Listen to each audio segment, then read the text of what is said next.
అరే పొద్దు తిరుగుడు పువ్వు కంటే ముద్దుగున్నాడే స్వామి హనుమయ్య మా గండి హనుమయ్య అరే పొద్దు మాపు పూజల నంది పులకించిపోతుండే స్వామి హనుమయ్య మన గండి హనుమయ్య పొద్దు తిరుగుడు పువ్వు కంటే ముద్దుగున్నాడే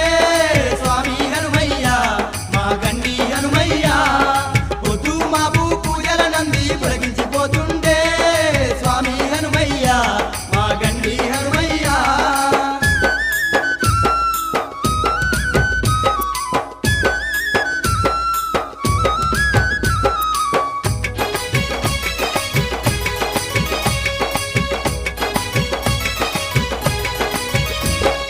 పాలకొండలడ్మ పాపాటి తీరాన రాముని బాణంతో రూపుదిద్దుకొని వీరాది వీరుడు వీరాంజనేయుడు దిక్కులు ఏలంగా సక్కంగా వెలసిండు.